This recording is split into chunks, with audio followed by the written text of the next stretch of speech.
Praise the Lord.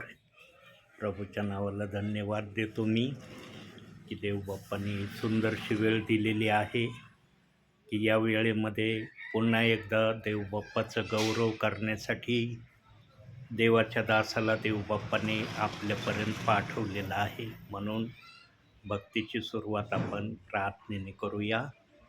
बंधू प्रार्थना करा. पवित्र पवित्र पवित्र सैन्याधीश परमेश्वरा, खरोखर तू महान आहेस प्रभू. हे प्रभू, पगारे पास्टरांना यावेळी या घरी पाठवलंस तर सुंदरचे असे वचन त्यांच्या तोंडून येऊन दे आणि आम्हाला ते वचन समजू दे माझ्या देवा. आणि पगारे पास्टरांचं येणं जाणं आनंदी व सुखी ठेव, ही तुझ्या चरणी प्रार्थना करतो. आमेन. आमेन.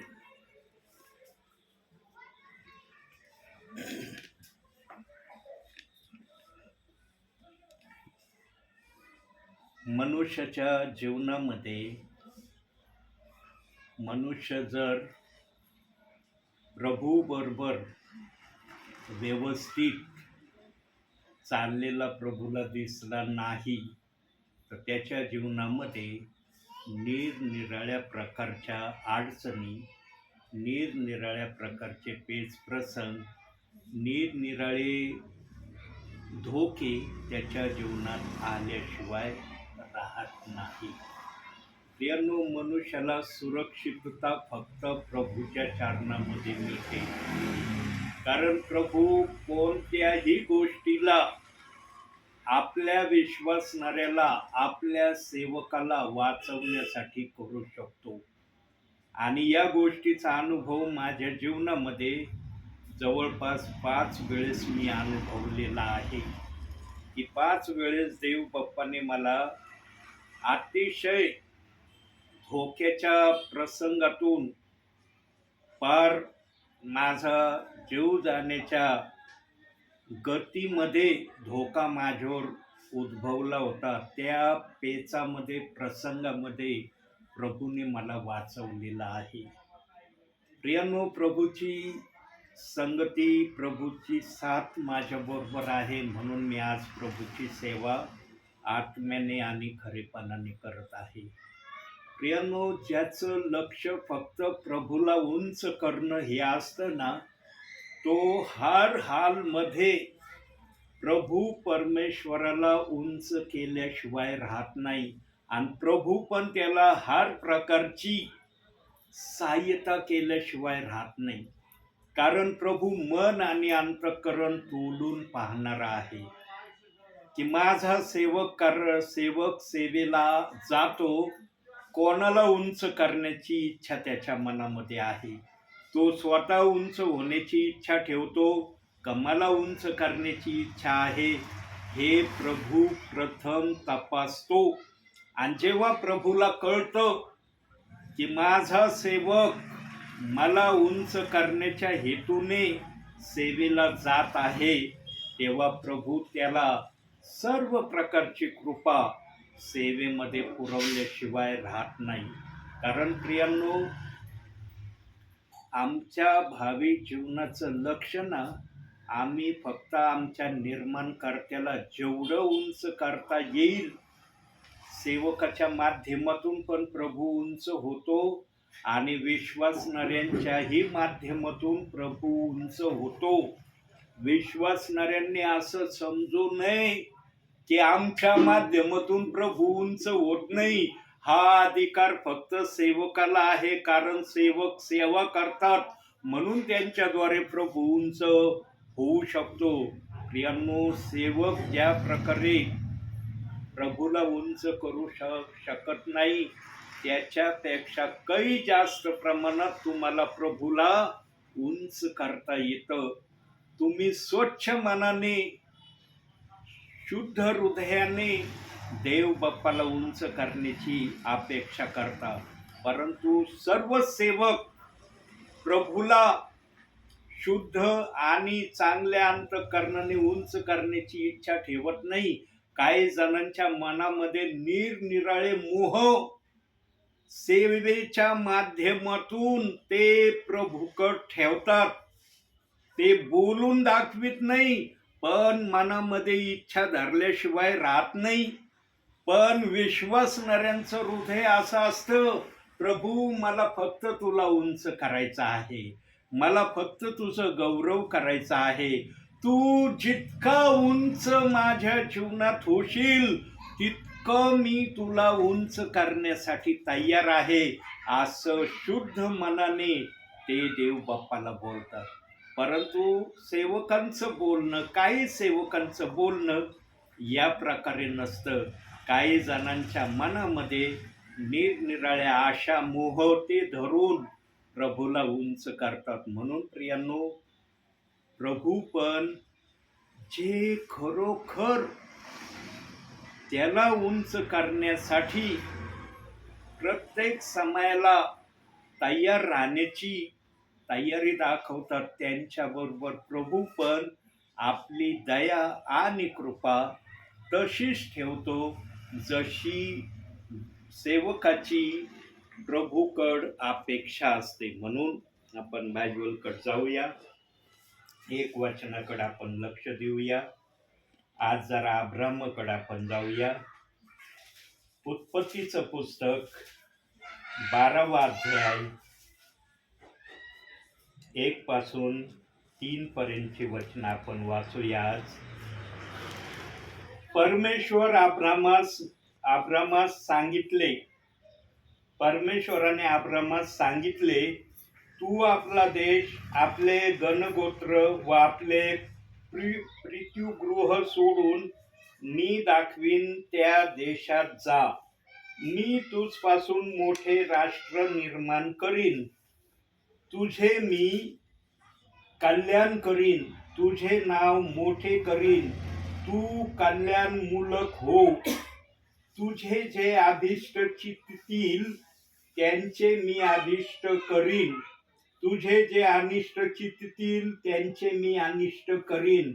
तुझ्याद्वारे पृथ्वीवरील सर्व मानव कल्याण पावतील. देवबाप वाचलेल्या वचनावर आशीर्वाद पाठवू. बघा प्रियांनो, ऊर देशामध्ये सूर्याची पूजा करणारा, सूर्याची पूजे करता नित्य नियमाने नम्रतेने सूर्याला उंच करणारा किंवा सूर्याला नमस्कार घालणारा हा अब्राहम होता. परंतु जेव्हा त्याला देवबाप हाक मारतो, तेव्हा देवबाप त्याला प्रथम सांगतो, तू आपला देश, आपले नातेवाईक, आपलं घर सोडून दे आणि मी दाखवीन त्या वाटेने चल. तुम्ही आम्ही जर असतो, देवाने जर आम्हाला असं म्हणलं असतं तर आम्ही काय केलं असतो त्या वेळेला? आम्ही म्हणलो असतो, प्रभू मी इथं जन्मलोय, इथं माझे सगळे वंशज आहेत, माझे भावकीतले लोक आहेत, माझे आई वडील आहेत, या परिसरातले सगळेजण मला ओळखणारे आहेत, आणि तू काय बोलत आहेस? आपलं घर, आपला देश, आपले आई बाप सगळं सोडून देन, मी दाखवीन त्या वाटेने चल. आम्ही झालो असतो का तयार? यानो देवबाप पण हाक मारतो ना, सोच समजून हाक मारतो. प्रभू कुणाला उठून सुटून हाक नाही मारीत. उठून सुटून कोणाबरोबर देवबाप बोलत नाही. देवबापाला माहित असतं कोण ऐकणारा आहे, कोण करणार आहे. असे गिने चुने विश्वासणारे प्रभूच्या नजरेमध्ये आहेत की त्यांना देव बाप्पाने आपली सेवा करण्यासाठी कॉलिंग केलं. एक मोशेला केलं प्रियांनो, गिदोनाला केलं, अब्रामाला केलं, पेत्राला केलं, त्याच्यासोबत 11 शिष्यांना केलं. देव बाप्पाने अशा काही विश्वासणाऱ्यांना सेवेसाठी कॉलिंग केलं. आणि त्यानंतर मग जे राहिले त्यांना इफिस 4:11 वचनाप्रमाणे प्रभूची सेवा करण्याची संधी मिळाली. त्याच्यामधले प्रेषित आणि संदेष्टे यांची सेवा देव बाप्पाने पूर्ण करून घेतली. आज त्यांची सेवा या वर्तमान काळामध्ये नाही. त्यांनी सेवेचा पाया घातला आणि सुवार्थिक, पाळक, शिक्षक इमारत बांधण्याचं काम करतात. आता या इमारती बांधण्यामध्ये किती सुवार्थिक आहेत, किती पाळक आहेत, किती शिक्षक आहेत याची माहिती तुम्हाला आम्हाला जरी नसली, देव बाप्पाला माहीत आहे की ही इमारत बांधण्यासाठी मी कोणाकोणाचा उपयोग करत आहे. आणि जे खरोखर देवाचीच इमारत बांधत आहेत त्यांना देव बाप आशीर्वादित करत आहे. पण जे देवाच्या इमारतीच्या नावाखाली स्वतःसाठी काही करण्याचा प्रयत्न करतात त्यांना देवबाप चांगल्या प्रकारे ओळखून आहे. प्रियांनो, पवित्र आत्म्याने हे बायबल जेव्हा, हे वचन जेव्हा आपल्या मनामध्ये आत्मसात करत होता ना, तेव्हा प्रत्येक शब्दाला, प्रत्येक वचनाला देवाचा आत्मा ताऊन सलाकून तपासित होता की याच्यामध्ये काय आहे, त्याच्यामध्ये काय आहे, ह्या वचनाने काय होणार रे, त्या वचनाने काय होणार रे. देव बाप्पाने वचन असं नाही दिलं, उठून सुटून ठेवलंय आणि बस तुम्ही वाचा आणि करा तसं. प्रियांनो, देवाने ताऊन सलाकून प्रत्येक शब्दाला त्याने आपल्या समोर आणलेला आहे. सेवा सगळेच आज करतात. विश्वासणारा सेवा करतो, जरी तो पाळक नसला तरी तो सेवा करतो. तो पण आज प्रेयरला जातो. कुठं त्यांना संदेश सांगायची जर संधी मिळाली तर संदेश सांगतात. प्रियांनो, कधीच हे मनामध्ये आणायचं नाही, संदेश सांगण्याचा अधिकार फक्त पाळकाला आहे. तुम्हाला पण अधिकार आहे, पण तुमच्या हृदयात तशी उत्सुकता आहे का? संदेश देण्याविषयी तुमच्या मनाची तयारी आहे का? तुम्ही प्रभूसाठी जर म्हणले ना, प्रभू मला संदेश सांगायचा आहे, तर लूक 12:12 प्रमाणे, मत्ते 10:20 प्रमाणे देवाचा आत्मा तुम्हाला सहाय्य करायला सदैव तयार आहे. फक्त तुमच्या मनाची तयारी असली पाहिजे. सेवकांसाठी देव बाप्पाने प्रामुख्याने एक गोष्ट ठेवलेली आहे.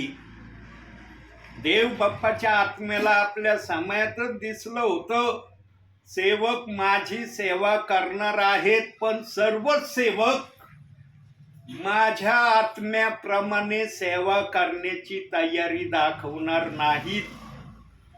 सेवकांच्या मनामध्ये निरनिराळ्या गोष्टी धरून ते माझी सेवा करण्यासाठी तयार होतील.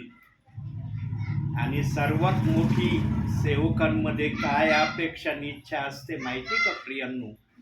सर्वात मोठी इच्छा सेवकाच्या मनामध्ये, कोणत्याही सेवकाच्या मनामध्ये, कोणत्या ना कोणत्या कानेकोपऱ्यामध्ये ही इच्छा तो राखून ठेवल्याशिवाय राहत नाही. त्यामध्ये मी सुद्धा आहे, मी त्याच्यात मायनसिंग नाहीये. प्रत्येक सेवकाच्या मनामध्ये कोणत्या ना कोणत्या कानेकोपऱ्यामध्ये एक गोष्ट तो जपून ठेवतो, राखून ठेवतो आणि त्या गोष्टीप्रमाणे तसं बनण्याची त्याची प्रभूकड तयारी असते. आणि ते काय प्रियांनो, हर सेवकाला वाटतं मी प्रसिद्ध व्हावं, माझं नाव लौकिक व्हावं, मी हर ठिकाणी ताऱ्यासारखा चमकलेला दिसावा, हर शहरामध्ये, हर राज्यामध्ये, हर तालुक्यामध्ये माझं नाव विश्वासणाऱ्यांना माहीत असावं आणि प्रत्येक ठिकाणी माझ्या मीटिंगा व्हाव्या याची अपेक्षा तो कुठं ना कुठं मनामध्ये केल्याशिवाय राहत नाही. कारण या गोष्टीशिवाय मी सेवक आहे असं त्याला वाटत नाही. प्रियांनो, ज्यांना देव बाप्पाने सेवक या नावाची मोहर लावलेली आहे ना, त्यांचं नाव लौकिक झालं नाही.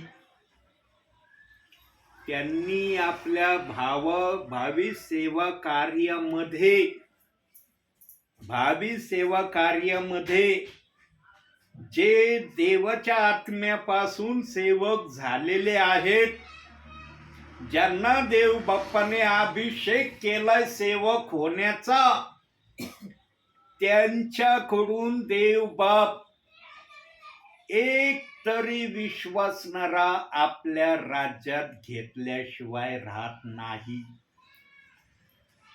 सांगा, एक जणांनी जर एक विश्वासणारा देवाच्या राज्यात आणला,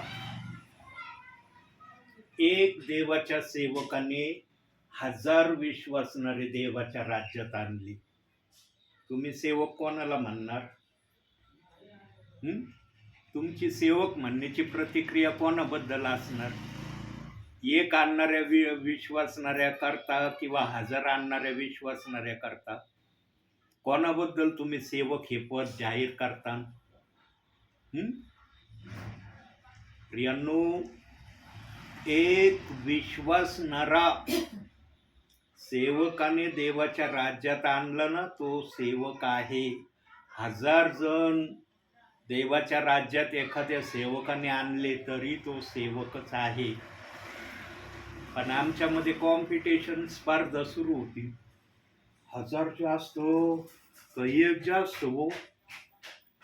सेवा कोणाची चांगली? 1000 वालीची चांगली का एक विश्वासणारा आणणाऱ्या सेवकाची सेवा चांगली? आमच्यामध्ये स्पर्धा आहे. देव कधी स्पर्धा करीत नाही. देवाने अख्ख्या वचनामध्ये आपल्या कुठं स्पर्धा म्हणून वचनाला घोषित केलेलं नाही. मी स्पर्धा करणारा आहे, मला स्पर्धा करणं आवडतं असं अख्ख्या बायबलमध्ये जुन्या करारात, नव्या करारात कोणत्याही ठिकाणी पवित्र आत्म्याने वचन ठेवलेलं नाही. पण देव बाप्पाने एक पुरावा ठेवलेला आहे. मी दाखवतो तुम्हाला वचनातून 2 वचन. त्यासाठी आपण वाचूया. पहिलं काढूया आपण मत्तेकृत शुभवर्तमान याचा 18वा अध्याय 14वे वचन. पहिला पुरावा.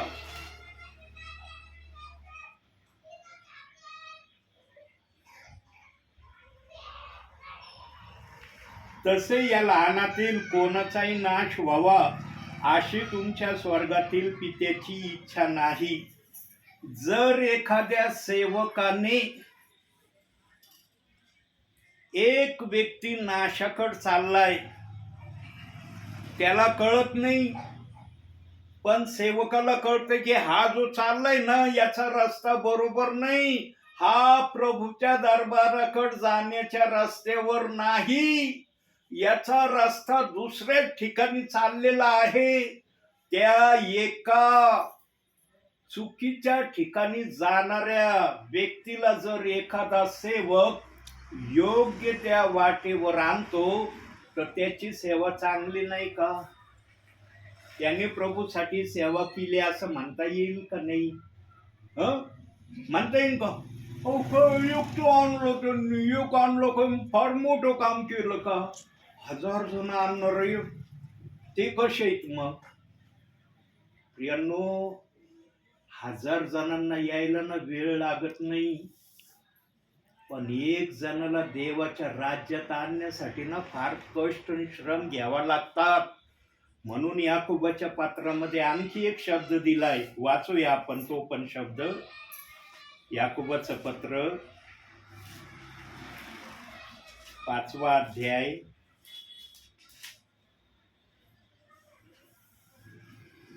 20वं वचन, 19 पासून वाचू म्हणजे चांगलं समजल. माझ्या बंधूंनो, तुम्हामधील कोणी सत्यापासून बहकला आणि त्याला कोणी माघारी फिरविले, तर पापी मनुष्याला त्याच्या भ्रांतिमय मार्गापासून फिरविणारा तो त्याचा जीव मरणापासून तारील व पापाची रास झाकील असे त्यांनी समजावे. एक व्यक्तीला चुकीच्या रस्त्यावरून देवाकडे आणणं हे सर्वात मोठं काम देवाच्या नजरेमध्ये आहे. आणि देव बाप्पाने ते शुभ वर्तमानामध्ये कृतीने करूनही दाखवलं. एक व्यक्तीची देव बाप्पाला फार मोठी अहमियत किंवा किंमत वाटते.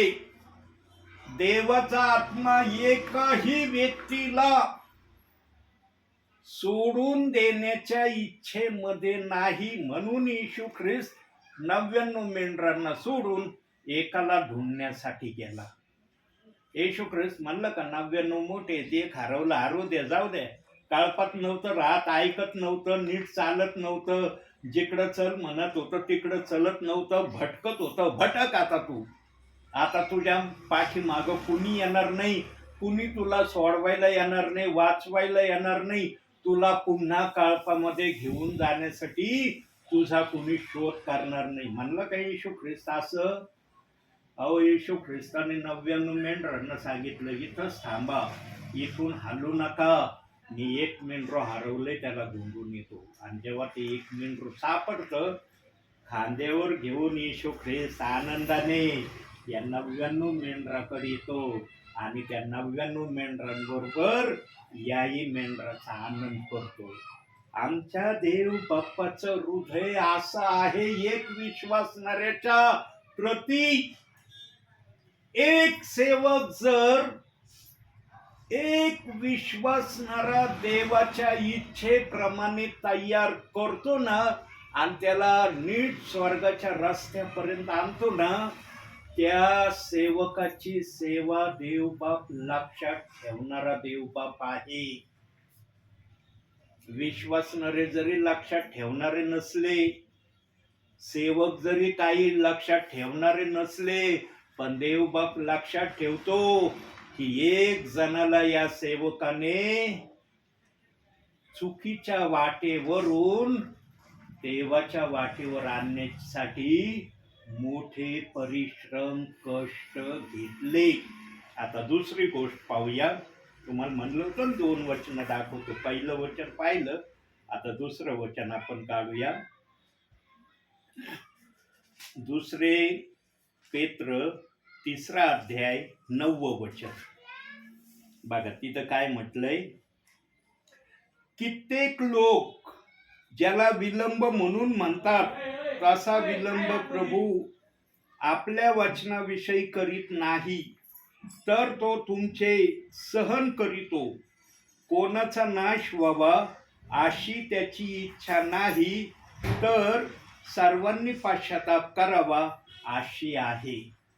आता सांगा, जो एक चुकीच्या वाटेने चाललेला आहे, त्याला जर देवाचा दास योग्य वाटेवर आणण्यासाठी कष्ट परिश्रम घेत आहे, तर तो सेवक त्या चुकीच्या वाटेवर चालणाऱ्याला पश्चाताप करायला लावीन का नाही? एकदा का होईना, घडी घडी जरी पश्चाताप नाही लावला करायला, एकदा तर म्हणन ना, तो आपल्या पापाचा पश्चाताप कर, आपले पाप कबूल कर. तुला मी घडी घडी पश्चाताप करायला लावित नाही, पण एकदा का होईना तू आपल्या मुखाने कबुली जबाब प्रभू परमेश्वराला दे. प्रभू, मी तुझ्या विरुद्ध पाप केलं आहे, तुझ्या विरुद्ध मी पाप करीत होतो, पण आता मला या दासाच्या द्वारे कळलं आहे की पाप कसं असतं, पाप करू नये ही तुझी इच्छा आहे. देवाचा सेवक त्या चुकीच्या वाटेवर जाणाऱ्या व्यक्तीला सांगणच ना की पाप कसं असतं, का तो नुसतं म्हणून पाप करू नको, पाप करू नको एवढी भाषा बोलन का? त्या चुकीच्या वाटेवर जाणाऱ्याला कळन का पाप काय आहे? प्रियांनो, सेवकाचं आद्य कर्तव्य असतं पापाची परिभाषा कुठून सुरू होते. खोटं बोल नाही ना, खोटं आम्हाला लय किरकोळ वाटत. काय नाही एवढंच तर खोटं बोललंय, खोटं लय मोठं मी पाप केलंय. सुईच्या टोका एवढं जरी तुमचं प्रभूच्या नजरेमध्ये योग्य वागणं नसलं ना, देवबाप त्याला पाप गणितो. आणि त्या पापाची परिभाषा खोटं बोलण्यापासून आहे. आज काही जण सहजरित्या खोटं बोलून जातात बर का, खोटं बोलून जातात. सेवक तर सहजरित्या खोटं बोलून जातो. हा, मी सेवकांमध्ये पाहिलंय, अनुभव घेतलाय. काही सेवकांचा माझ्याजवळ अनुभव आहे, सहज बोलून जातात. काय नाही, जाऊ दे, आपण सेवक आहे. यांनो, बायबल मध्ये एक शब्द ठेवलेला आहे, एक शब्द बायबल मध्ये देवाने ठेवलेला आहे. पण तो जो शब्द देव बाप्पाने ठेवलेला आहे ना, त्या शब्दाप्रमाणे जर एखाद्या सेवकाने विश्वासणाऱ्याने केलं तर देव बाप त्याला पाप म्हणून गणत नाही. एक शब्द आहे बायबल मध्ये, विश्वासणाऱ्यांना जरी तो शब्द माहित नसला ना, पण बहुसंख्य सेवकांना माहित आहे. कोणता शब्द आहे बघूया आपण. नीतिसूत्रे 25वा अध्याय 2रं वचन बघा, तिथं काय लिहिलंय. नीतिसूत्रे 25वा अध्याय 2रं वचन. एखादी गोष्ट गुप्त ठेवणे यात देवाचे गौरव आहे, पण एखाद्याचा शोध लावणे यात राजाचे गौरव आहे. सेवकांना, बहुसंख्य सेवकांना हा शब्द चांगल्या प्रकारे माहीत असेल. प्रियांनो, ज्याच्यामध्ये देवाचं गौरव आहे ना, ज्याच्यामधून देवाचं गौरव प्रगट होणार आहे, ती गोष्ट जर गुप्त ठेवली तर ती देवाला फार प्रसन्नीय गोष्ट वाटते. पण ज्याच्यात देवाचं गौरव नाही, ते जर तुम्ही करता तर ते पाप आहे. सेवकांना वाटतं जाऊ दे, मी खोटं बोललो, एखादी गोष्ट गुप्त ठेवली, यात देवाचं गौरव आहे. त्याच्यात देवाचं गौरव नसलं तुम्ही खोटं बोलता ना, तर तुम्ही देवाविरुद्ध पाप करता. देवाचं गौरव त्याच्यामध्ये असलं पाहिजे. आणि ते गौरव प्रगट होण्यासाठी XYZ सेवकाला जर एखादी गोष्ट गुप्त ठेवण्याचं देव बाप्पाने सांगितलं ना, देव बाप त्याच्या संतुष्ट होतो, आनंदी होतो. आज वचनाचा वापर ना आपल्या इच्छेने चाललाय. जसं आपल्याला वाटन ना वचन, अरे या वचनातून हा विषय योग्य वाटतो बर का, मग याच विषयाला मी धरून चलन. प्रियांनो, देवाचं प्रत्येक वचन देवाच्या गौरवासाठी आहे, लक्षात ठेवा. तुमच्या गौरवासाठी देव बाप्पाने ह्या बायबल मध्ये वचन ठेवले नाही. जगामध्ये कशा कशा प्रकारचे लोक मी आणणार आहे ते या वचनामध्ये अगोदरच देव बाप्पांनी लिहून ठेवलंय. आणि तसे लोक जगामध्ये आलेत, आहेत आजच्या समयाला. जे वचनाप्रमाणे नाही त्यांनी वचनाप्रमाणे व्हावं म्हणून साठी बायबल मध्ये पवित्र आत्म्याने ते वचन ठेवलेत.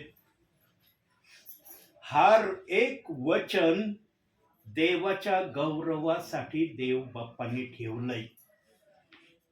फक्त आम्ही ते ओळखावं, त्या प्रकारे स्वतःला तयार करावं, एवढीच अपेक्षा देव बाप आमच्याकडून करतो.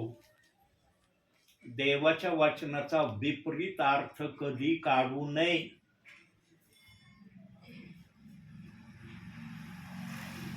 तुम्ही आम्ही येशू ख्रिस्त होता तेव्हा होतो का जगामध्ये?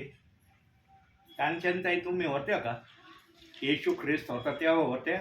मी पण नव्हतो बाबा. तुम्ही नव्हते तर मी पण नव्हतो. आता येशू ख्रिस्ताच्या टायमाला जर आपण नव्हतो, हे आपली चुकी का? आपली चुकी का? येशू ख्रिस्ताच्या टायमाला आपण नव्हतो. देव बाप्पाने आमचा समय ठरवलेला नव्हता म्हणून आम्हाला जगामध्ये नव्हतो. पण देव बाप्पाने ज्यांना येशू ख्रिस्ताच्या समयामध्ये जगामध्ये पाठवण्याचं ठरवलं होतं, ते जर जगामध्ये होते आणि त्यांनी जर देव बाप्पाचं गौरव केलं तर ते योग्य नाही का? काही जणांनी येशू ख्रिस्ताचं गौरव केलं नाही. त्यांनी देवाला जसं गौरव द्यायला पाहिजे तसं दिलं नाही. देवबाप त्यांचा न्याय करीन ना? करीन का नाही? बायबल मध्ये सांगितले ना, जो ऐकत नाही त्याचा न्याय ठरलेला आहे. आणि ज्यांनी प्रभूला जर दुःखी केलंय, प्रभू सोडीन का त्यांना? सोडीन का? पण आमचा येशू ख्रिस्त इतका कणवाळू, त्याने आपलं कणवाळू पण दाखवलं वधस्तंभावर. आणि आपल्या बापाला काय म्हणला? हे बापा, हे काय करतात यांना समजत नाही. यांचे पाप यांच्याकडे मोजू नको, यांच्या पापाची क्षमा कर. येशू ख्रिस्ताने जे येशू ख्रिस्ताला मारित होते, येशू ख्रिस्ताला तडपवित होते, त्यांच्यासाठी येशू ख्रिस्ताने आपल्या पित्याला ह्या लोकांना क्षमा कर या विषयीचा शब्द बोललाय. म्हणून वधस्तंभावरच्या 7 शब्दामध्ये एक शब्द आहे ना? ऐकतं ना दरवेळेस वधस्तंभावरचे 7 शब्द? प्रियांनो, येशू ख्रिस्ताचं हृदय ना पित्यासारखं हृदय होतं. पण येशू ख्रिस्त एक वाक्य बोलायचा, मी पित्याच्या नावाने आलेलो आहे. पिता मला जे सांगतो तेच मी करतो, मी माझ्या मनाचं करत नाही. आता आजच्या समयात आपण आहोत जगात, आहे ना ब्रदर? तुम्ही पण आहेत ना जगामध्ये? म्हणता येईल ना तुम्ही आज जगामध्ये? आजच्या समयामध्ये जर येशू ख्रिस्त आम्हाला देहाने दिसत नाही, पण येशू ख्रिस्त आहे याचा अनुभव आम्ही आत्म्याने खरेपणाने जर घेतो आणि जर त्या येशू ख्रिस्तावर आम्ही विश्वास ठेवलाय, तर येशू ख्रिस्ताने आम्हाला अतिशय उंच दर्जाची जागा दिली. ज्यांनी येशू ख्रिस्ताला प्रत्यक्ष पाहिलं नाही, पण आजच्या समयामध्ये येशू ख्रिस्त न दिसता ते येशू ख्रिस्ताला आपला तारणारा देव म्हणून मान्य करतात, त्याच्याद्वारेच आमचं तारण निश्चित झालेलं आहे असं कबूल करतात, त्यांना देव बाप्पाने फार मोठ्या गौरवाने गौरविलेलं आहे. बघूया आपण ते वचन. योहान शुभवर्तमान 20वा अध्याय 29व वचन. बघा तिथं काय म्हणतोय प्रभू.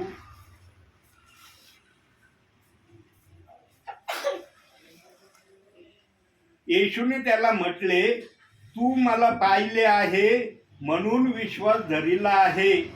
पाहिल्या वाचून विश्वास धरणारे ते धन्य. आम्ही पाहिले का प्रत्यक्षरित्या येशूला?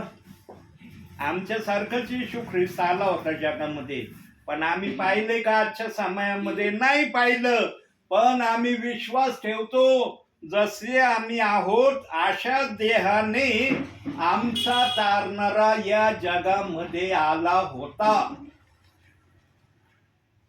धन्य ते डोळे आहेत ज्यांनी त्या तारणाऱ्याला देहाने पाहिलेलं आहे. आणि धन्य ते जन त्याच्यापेक्षा आशीर्वादित ज्यांनी येशूच्या मुखातून निघणाऱ्या सेवेला, सुवार्तेला, वचनाला ऐकून त्यावर विश्वास ठेवून त्याप्रमाणे चालले. काही जण नाही चालले. शुभवर्तमानामध्ये दिसतं आम्हाला की काही जण येशू ख्रिस्ताच्या सांगण्याप्रमाणे चालले नाही. ते नेहमी येशू ख्रिस्ताच्या विरोधात चालत होते. पण सर्वच जण येशू ख्रिस्ताच्या विरोधात चालत नव्हते. येशू ख्रिस्ताच्या बरोबर चालणारे असंख्य जन होते. काही जण स्पष्टरित्या बोलणारे होते, काही जण अस्पष्टरित्या न बोलता येशू ख्रिस्तावर विश्वास ठेवून चालणारे होते. आणि देवाच्या आत्म्याला दिसलं होतं, जेव्हा वचनाला तो आत्मसात करत होता तेव्हा दिसलं होतं की काही जण स्पष्टरित्या माझा स्वीकार मनुष्यासमोर करणार आहेत, काही जण अस्पष्टरित्या माझा स्वीकार मनुष्यासमोर करणार नाही, पण हृदयामध्ये मला जागा देणार आहेत. हे पवित्र आत्म्याला आपल्या समाजात दिसलं होतं प्रियांनो. आणि तशा प्रक्रिया झाल्या.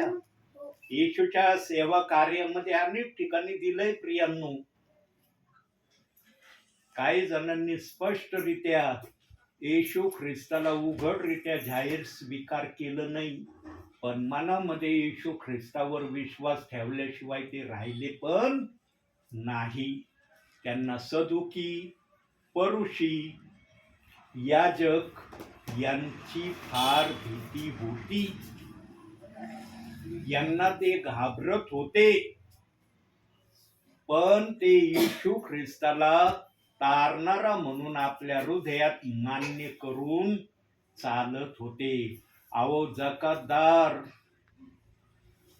जक्कय, जेव्हा त्याला कळलं, अरे आमच्या गावामध्ये येशू ख्रिस्त येत आहे, तो ठेंगणा असल्यामुळं इतका उत्कंठित झाला. झाडावर चढला. तो झाडावर चढला. त्याचा विश्वास बघा. त्याच्या कमी उंचीमुळं त्याने ठरवलं, मी झाडावरून येशू ख्रिस्ताला स्पष्टरित्या पाहीन की येशू ख्रिस्त कसा आहे. आणि जेव्हा जक्कई झाडावरून येशू ख्रिस्ताला पाहतो, येशू ख्रिस्ताला ताबडतोब समजतं, जक्कईला माझ्याकडे येण्याची इच्छा आहे, जक्कई माझ्यावर विश्वास ठेवायला तयार आहे. म्हणून तो आपल्या मुखाने म्हणला, मी जे जे अन्यायाने लोकांकडून घेतलंय ते अनेक पटीमध्ये मी त्यांना परत करतो. म्हणला का नाही? लोककृष्ण वर्तमान 19व्या अध्यायामध्ये म्हटलंय का नाही? जक्कई जेव्हा त्याच्या मुखातून हे शब्द प्रभूने ऐकले तेव्हा प्रभू पण त्याला ताबडतोब म्हणला, झाडावर असतानाच आज या जक्कईला तारण प्राप्त झालंय, याच्या घराण्याचं तारण झालंय. प्रियांनो, आपल्या मुखानं आपले केलेले पाप कबूल करणं गरजेचं आहे. एक सेवक जर चुकीच्या वाटेवर चालणाऱ्याला अशा प्रकारे देवाच्या राज्यासाठी तयार करतो. आता जक्कयासारखा तो असं नाही, पण त्याने त्याच्या जीवनात काही ना काही तर पाप केलेच असते ना. धुतलेल्या तांदळासारखा आहे का कुणी? म्हणता येईन का की धुतलेल्या तांदळासारखा आहे मी? आदामापासून एकही जण धुतलेल्या तांदळासारखा नाही. आदाम धुतलेल्या तांदळासारखा देव बाप्पाने तयार केला होता, पण आदाम धुतलेल्या तांदळासारखा राहू शकला नाही. आदाम जर राहू शकला नाही तर आम्ही पण नाही. पण येशू ख्रिस्ताकडे आल्यावर येशू ख्रिस्त आमचे पाप क्षमा करतो आणि आम्हाला देवाच्या राज्यात येण्याप्रत देवाच्या इच्छेप्रमाणे चालणारे आम्ही व्हावे इतपत आमच्यावर दया आणि कृपा करतो. आणि तो आम्हाला सर्वप्रथम हे शिकवतो, माझ्याकडं तू आलास ना, मला पाप आवडत नाही, पाप करू नको. जो पण प्रभूकडे येतो, प्रभू त्याला फक्त पहिलं हे सांगतो, मला पाप आवडत नाही, पाप करू नको. म्हणून येशू ख्रिस्ताने अनेकांना बरं केलं, अनेकांना बरं करणाऱ्यांना काही जणांना म्हणला, या पुढे पाप करू नको, करशील तर तुझं पहिल्यापेक्षा अधिक वाईट होईल. आमच्या येशूला फक्त पाप आवडत नाही. प्रियांनो, देवाच्या राज्यात सेवा करणं इतकं सोपं नाहीये, फार खडतर आहे सेवा. एक एक आत्म्याला जिंकण्यासाठी ना सेवकाला कोणकोणत्या गोष्टीचा सामना करावा लागतो, कोणकोणत्या गोष्टीला सामोरं जावं लागतं ना. जो सेवक आत्म्याने खरेपणाने सेवा करतो ना, त्यालाच हे माहित आहे. जो आत्म्याने खरेपणाने सेवा करत नाही ना, त्याला काय वाटत नाही. सेवा म्हणजे त्याला वाटतं एक तऱ्हेचं काहीतरी आहे त्याच्या मनामध्ये, काय सेवेविषयी तो ठरवित असन ते मला सांगता येणार नाही. जो सेवक एक आत्म्याला वाचवतो ना, एक आत्म्याला वाचवतो आणि देवाच्या इच्छेप्रमाणे त्याला तयार करतो, तो देवाच्या नजरेमध्ये सेवक आहे. नाहीतर देवाच्या राज्यात पुष्कळ जण आलेत, पुष्कळ जण आलेत, पण व्यसनवाले आहेत, रोज पाप करणारे पण आहे. काय उपयोग आहे का एवढे देवाच्या राज्यात आणून? एक जण देवाच्या राज्यात आणा, पण त्याला देवाप्रमाणे देवाच्या इच्छेप्रमाणे वागणार तुम्ही तयार करा. देव बाप तुमची प्रशंसा केल्याशिवाय राहणार नाही. तुम्ही पुष्कळ आणले देवाच्या राज्यामध्ये, पण एकही जण देवाच्या सांगण्याप्रमाणे देवाच्या म्हणण्याप्रमाणे वागत नाही. काय फायदा आहे ते पुष्कळ जण देवाच्या राज्यात आणून? दोन गोष्टी मी प्रामुख्याने दाखवीन वचनातून दाखवीन, माझ्या मनाच्या नाही दाखवणार, वचनातून दाखवणार आहे. दोन गोष्टी देवाचा आत्मा मला दोन गोष्टी दाखवतोय, मी दोनच दाखवणार. पहिली गोष्ट आपण पाहूया, अनुवादाचं पुस्तक 22वा अध्याय 5वं वचन. अनुवादाचं पुस्तक 22वा अध्याय 5वं वचन काय म्हणतंय बघू आपण त्या वचनात.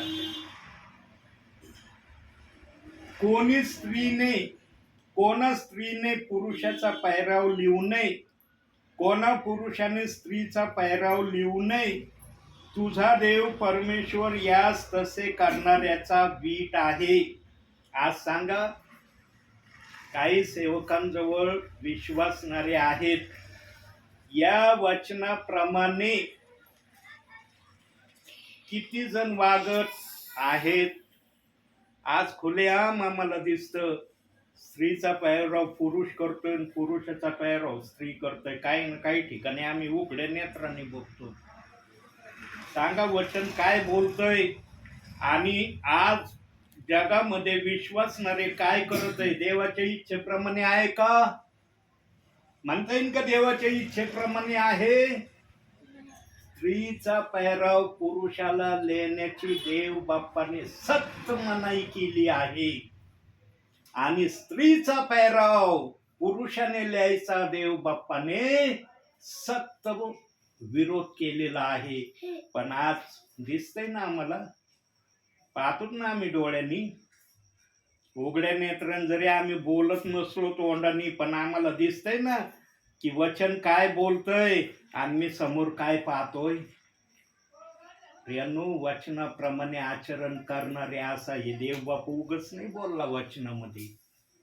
देवबापाला माहित होतं माझे विश्वासणारे माझ्या वचनाप्रमाणे पेहराव लेणार नाही, म्हणून हे वचन ठेवलं.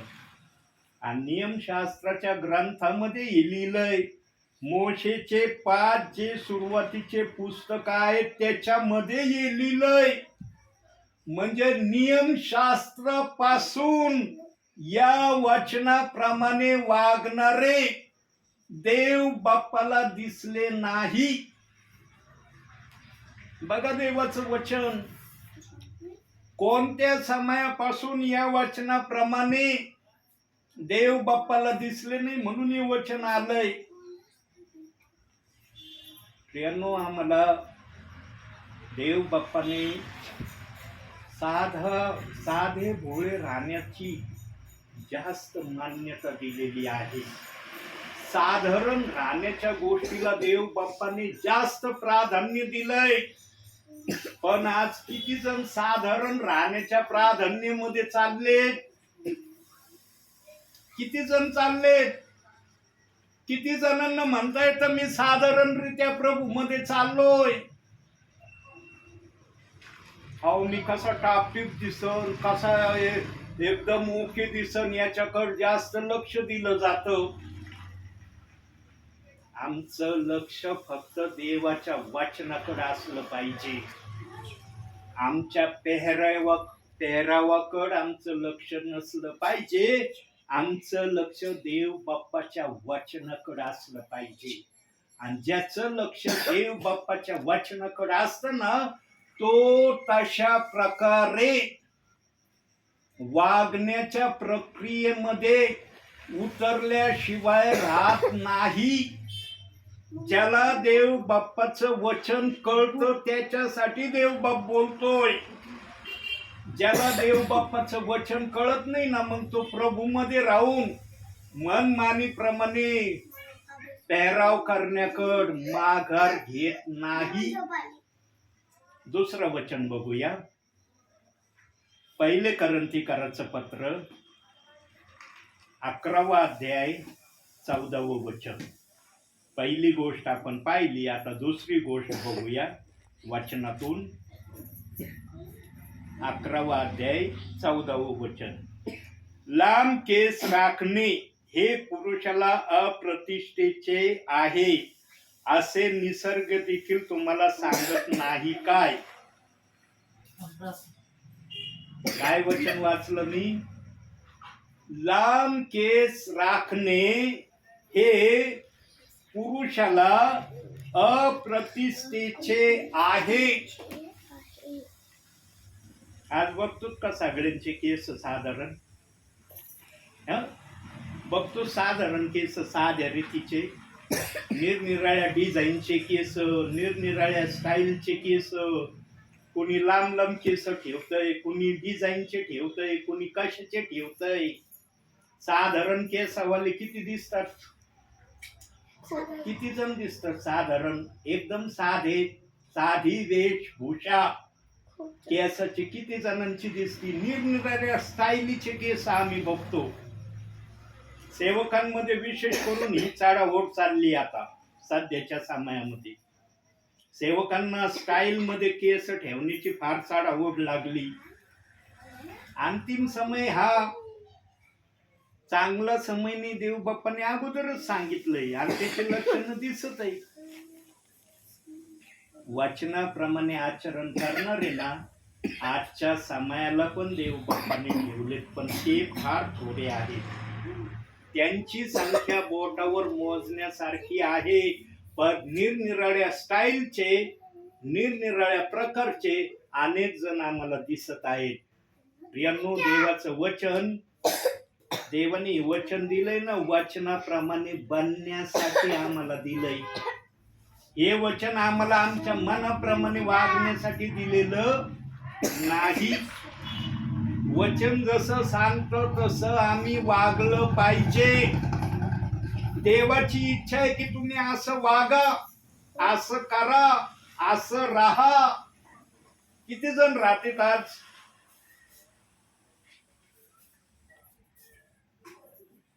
वरती गेल्यावर जर एखाद्याला हे वाक्य प्रभू बोलला, वर गेलेला एखादा तर म्हणून ना 100 दे, एखादा तर बोलन ना प्रभूशी.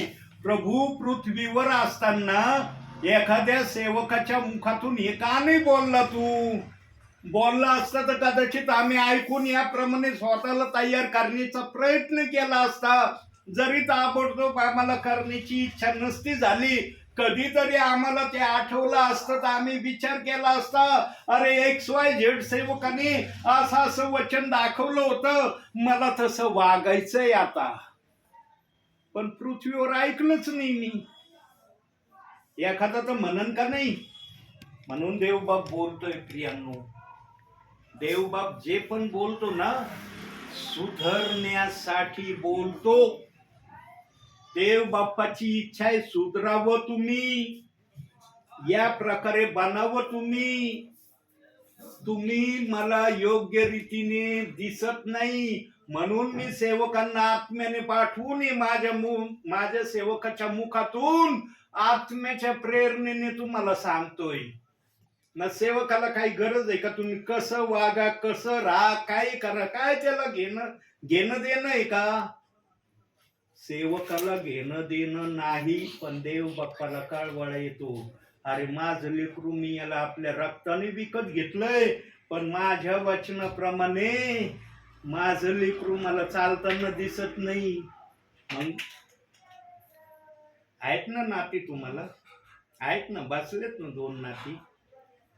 ह्या नाते जर एखादी गोष्ट यांनी चुकीची केली आणि ती तुम्हाला दिसली की ही गोष्ट काही बरोबर माझ्या नातीने करत, तुम्ही सांगता ना बाळा ते नको करू, ते चांगलं नाही, ते पुन्हा करण्याची तू इच्छा धरू नको. नाती पण ऐकून त्या प्रकारे ऐकतात ना, अरे माझे आजोबा माझी आजी म्हणले ही XYZ गोष्ट करणं योग्य नाही. जरी ताबडतोब नातीने नाही ऐकलं, पण कधीतरी नातीला तुमच्या शब्दाची आठवण होईल ना, अरे माझे आजोबा म्हणले होते हे बरोबर नाही, हे करू नको, माझी आजी म्हणली होती हे नको करू, हे योग्य नाही. कधीतरी तुमच्या नाती ऐकतील का नाही? जरी सुरुवातीला नाही ऐकलं, पण वारंवार कानावर गेल्यावर त्यांच्यामध्ये करण्याची इच्छा होईल का नाही? देव बाप पण आपल्या विश्वासणाऱ्यांना सेवकाच्या माध्यमातून अधून-मधून त्यांनी वचनाप्रमाणे आचरण करण्याच्या प्रक्रियेत यावं म्हणून सांगतो. देव बाप्पाचा हेतून उद्देश काय आहे? जसा मला माझा विश्वासणारा माझ्या समोर मी पाहण्याची इच्छा ठेवतो तसा दिसावा, ही देव बाप्पाची इच्छा आहे. आणि जेव्हा देव बाप्पाला अशी प्रक्रिया दिसत नाही, तेव्हा देव बाप सेवकाच्या मुखातून बोलल्याशिवाय राहत नाही. यानो शेवटचा समय चाललाय, याच्यानंतर समय नाही. याच्यानंतर प्रभूचं आगमन होणं आहे. प्रभू येणार आहे आता आपल्या प्रियजनांना आपल्या बरोबर घेऊन जाण्यासाठी. आम्ही जर योग्य रीतीने प्रभू मध्ये आमचं जीवन व्यतीत केलेलं असलं तर प्रभूला किती आनंद होईल. आम्ही जर प्रभूच्या वचनाप्रमाणे ख्रिस्ती जीवनामध्ये वागलो नसलं, प्रभूला चांगलं वाटेल का? विचार करा प्रियांनो. सेवकाचं तुमच्या घरी येणं का होतं याचा बारकाईने विचार करा. या ठिकाणी प्रत्येक वेळेला देव बाप्पाचा आत्मा वेगवेगळ्या माध्यमातून तुमच्याशी बोललेला आहे आणि बोलत आहे. प्रभूला आपले लोक स्वर्गात ना त्याच्या इच्छेप्रमाणे तयार झालेले घेऊन जाण्याची त्याची इच्छा आहे. म्हणून सेवकांना तो आजही आत्म्याने पाठवतोय आणि आत्म्याने सेवकाच्या मुखातून बोलतोय. नाही आवडणार का तुम्हाला देवाच्या इच्छेप्रमाणे वागणं? म्हणतात का नको म्हणून आवडत देवाच्या इच्छेप्रमाणे वागणं. आम्ही देवात राहू पण आमच्या मनाने आम्ही वागू, मनाने चालू, मनाने बोलू. देवाला कसं वाटन? नेहमी देवाला काय वाटतं याचा विचार करा. आणि जेव्हा हा विचार तुमच्या बुद्धीत येईल ना, तेव्हा तुम्हाला पाप करण्यासाठी ना 10 वेळेस भीती वाटणार. नको, माझ्या देवाला ते आवडत नाही, मी नाही करणार. पण जर आमच्या हृदयात देवाच्या इच्छेप्रमाणे वागण्याची कुठं जागाच नसली. काय नाही होतो, प्रभूला सगळं मान्य आहे. प्रभू म्हणतो तू पाप केलं ना, पश्चाताप कर, मी तुझे पाप क्षमा करीन. पण देवबाप हे नाही ना म्हणला की घडी घडी ते पाप करीत राहाय. असं वाचनात कुठं दिलं नाही की पाप करून क्षमा मागत राहा, पश्चाताप करत राहा. जे पाप झालं झालं, यापुढं जर झालं तर मग देवाजवळ शिक्षेचं प्रावधान आहे. वचनात दिलंय, ज्याच्यावर तो प्रीती करतो त्याला फटके पण मारतो तो. मग फटके देवबाप्पाचे निरनिराळ्या प्रकारचे असतात. ज्याला देवबाप्पाचे फटके काढतात ना, तो सुधारल्याशिवाय राहत नाही. पण ज्याला देवबाप्पाचे फटके मारलेले कळत नाही, तो फटकेच खात राहतो. देवबाप्पा म्हणतो बाबू याला कधी समजतं की फटके कोण मारतय. एक ना एक दिवशी त्या विश्वासणाऱ्याला कळतं बर का की प्रभू फटके मारतोय मला. एक ना एक दिवशी त्याला कळल्याशिवाय राहत नाही. तशी परिस्थिती, तसं सिच्युएशन त्याच्या जीवनात आल्यावर त्याला कळतं हे फटके कुठून नाही. देवाचे इतके फटके खाऊ नका प्रियांनो. तर म्हणतात आपला ओळखणारे आम्ही असलं पाहिजे. देवाला हे मान्य नाही, मी करणार नाही. याच्यामध्ये आमची धन्यता आहे. ख्रिस्ती जीवन बोलण्याचं जीवन नाही, करून दाखवण्याचं जीवन आहे. बोलायला सगळेच बोलतात, किती जण करतात बोलल्याप्रमाणे. करण्याला महत्व आहे. म्हणून वाचनात सांगितलंय, विश्वास हा क्रिया वाचून निर्जीव आहे. विश्वास भरपूर आहे तुझा, पण काहीच क्रिया नाही. काय उपयोग आहे त्या विश्वासाचा? क्रिया पाहिजे प्रियांनो विश्वासाबरोबर, तर त्या विश्वासाला काही महत्व आहे, काही त्या विश्वासाची किंमत आहे. आम्ही क्रिया करणारे बनावे म्हणून देव बाप तुम्हाला भेटायला येतो. लक्षात घ्या ही बात. आणि जेव्हा तुमच्या आतला माणूस जागा होईल ना, अंतःकरणातला आतला माणूस जेव्हा जागा होईल ना, तो माणूस तुमच्या बुद्धीला आठवण करून देईल की तो आतापर्यंत कसा वागलास ना, बघ तुझं चित्र. पण तो माणूस जागा झाला पाहिजे अंतःकरणातला. म्हणून येशू ख्रिस्त म्हणतो, मी तुझ्या हृदयाच्या दरवाजावर ठोकीत आहे. जो कुणी दार उघडील त्याच्याबरोबर मी आज जाईन, तो माझ्या बरोबर जीवील, मी त्याच्या बरोबर जीवील. काही जणांचे हृदयाचे दरवाजे उघडेच नाहीये. येशू देतोय दस्तक पण दरवाजा बंदच आहे. कोणाचा हृदयाचा दरवाजा उघडलेला आहे माहितीये का प्रियांनो? जे वचन ऐकून त्याप्रमाणे करण्याची प्रक्रिया करतात, प्रयत्न करतात, त्यांचा हृदयाचा दरवाजा उघडलेला आहे किंवा ते उघडीत आहेत. जे वचन ऐकून त्याप्रमाणे करण्याच्या प्रक्रियेमध्ये येत नाहीत ना, हृदयाचा दरवाजा त्यांचा उघडलेला नाही. आपल्या हृदयाचा दरवाजा नेहमी प्रभूसाठी उघडा ठेवा आणि प्रभूला आदर स्वागताने आमंत्रण द्या. प्रभू ये या हृदयामध्ये, मी तुझं स्वागत करतो या हृदयामध्ये येण्यासाठी. आनंदाने प्रभू येईन हृदयात तुमच्या, आनंदाने धावत पळत येईन येशू ख्रिस्त हृदयामध्ये. पण अशी प्रक्रिया आत्म्याने खरेपणाने झाली पाहिजे. भावना विषयी वचन ऐकलो, फार प्रभावित झालो, मी लगेच म्हणलो येशू ख्रिस्त माझ्या हृदयाचा दरवाजा उघडा करतो, ये आतमध्ये. संदेश संपला, सेवक निघून गेला, संपला विषय. काय उपयोग आहे का त्या हृदयाचा दरवाजा उघडून ठेवून? तसं वागावं लागतं, तसं प्रभू समोर स्वतःला सादर करावं लागतं. तेव्हा प्रभू म्हणतो, खरोखर याने माझ्या साठी हृदयाचा दरवाजा उघडा आहे. आणि हृदयाचा दरवाजा वचनाशिवाय कशाने उघडत नाही. म्हणून हे वचन दिलंय आम्हाला. यांनो दोनच गोष्टी देव बाप बोलला शेवटी, पण त्या दोन गोष्टीतून किती महत्वाच्या गोष्टी माझ्या ध्यानातही नव्हतं, मनातही नव्हतं, मला माहीत देखील नव्हतं की देव बापा असं वचन मला दाखवणार आहे.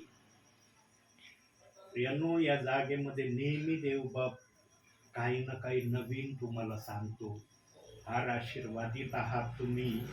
आशीर्वादापासून वेगळं होण्याच्या प्रक्रियेत कधी स्वतःला जाण्यासाठी तयार ठेवू नका.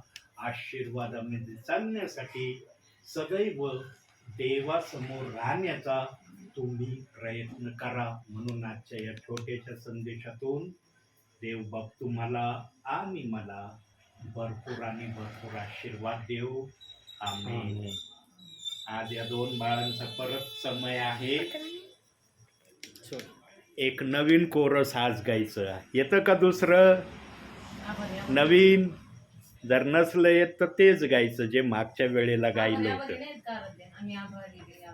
हा, किती आलं तर चालन. एक जरी वाक्य बोलले ना देवाला मान्य. लवकर लवकर आपला व्हिडिओ चालू आहे. लवकर लवकर लवकर यायचं लगेच. लवकर. एक जरी वाक्य आलं ना बाळांनो, तुम्ही देवबाप्पाचं गौरव केलं. एक वाक्य देवबाप खुश होईल, आनंदी होईल. चला, हा, जे येतं ते. आम्ही आभारी ऐकते ना. हा, जे येतं ते म्हणायचं. म्हणतो ते आम्ही आभारी रे, आभारी मानतो येशूला. आम्ही आभारी रे, आभारी मानतो येशूला. आभारी आभारी आभारी आभारी.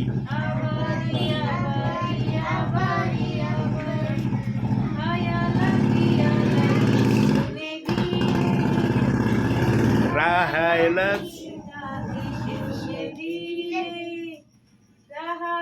जागा येशूने दिली.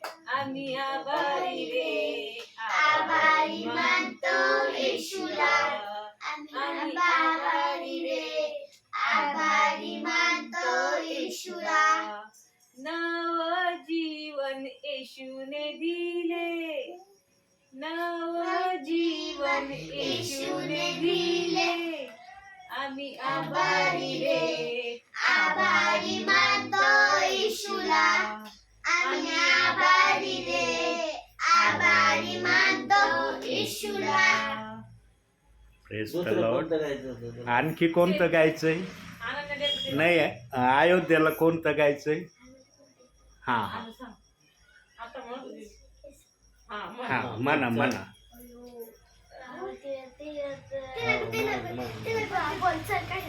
काय नाही म्हण. 1 2 3 गो. हो. यीशु है कैसा गुमार भैया, यीशु है कैसा गुमार. यीशु है कैसा गुमार भैया, यीशु है कैसा गुमार. मोटा बनाया, पतला बनाया, मोटा बनाया, पतला बनाया. जैसा बनाया अच्छा बनाया, जैसा बनाया अच्छा बनाया. किसने बनाया? यीशु ने. किसने बनाया? यीशु ने. बोलो यीशु है कैसा कुमार भैया, यीशु है कैसा कुमार. यीशु है कैसा कुमार भैया, यीशु है कैसा कुमार. पहलवान बनाया, कमजोर बनाया, पहलवान बनाया, कमजोर बनाया. जैसा बनाया अच्छा बनाया, जैसा बनाया अच्छा बनाया. किसने बनाया? यीशु ने. किसने बनाया? यीशु ने. बोलो यीशु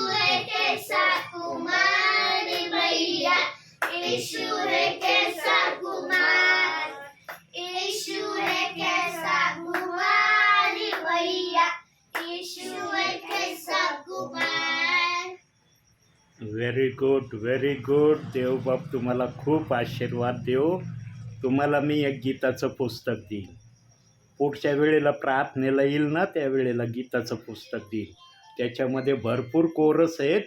तुम्ही कोणतं कोरस पाठ करायचं, मला जे येतं ते मी तुम्हाला शिकवीन ना. करा डोळे बंद आता. काही सेकंद आपण शांत राहू प्रियांनो. मग आपण देवबाप्पाची प्रार्थना करणार आहोत.